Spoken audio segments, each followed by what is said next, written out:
Mao kini ang akong mga silingang mga buotan kani siya si GL Lahera og si Tangtang Paitan, mga batang buotan. Good morning sunshine, good morning Tuesday everyone. Ani ana punta karon sa atong schedule sa basura is Tuesday, labay-labay na basura day. Here is the oy na pick up na na ako ala isa ka silingan na mo naglabay og basura. Salamat sa pagkuan, appreciate na mo, na-appreciate na ko ang imuhang paglabay madam. Pag hi.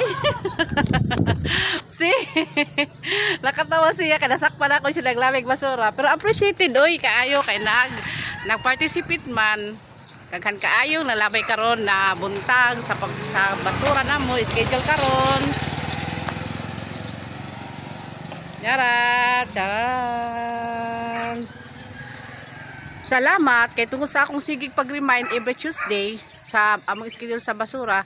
Murag akong namatikdan no na murag ubay-ubay na gyud ang sigig panglabay karon sa basurahan diri sa dropping point namo dinhi sa market site no. Murag daghan gyud kaayo kay na-appreciate pud na ako mga madam no kay naay nag-chat sa ako asayo sa buntag ay siya ti kanang good morning kanang schedule sa basura karon ingon pud ako ugang kay nga naman English na kay nilabay man gud ang imong post sa ako last week na every Tuesday maglabay basura so bagong pud siya ng anak mo nang wala siya nakagawas daw ato na time karon nag-ask siya kung tinuod ba ko oo every Tuesday sa basura diri Adam ingon siya na iya daw anak ipasugo niya og pagpalabay kaganina ug tinuod gyud daw na karon ang schedule ug marato uncle hi isa po ako silingan tiglaway basura every Tuesday marato salamat hinaot na mag tinabangay ang tanan bye.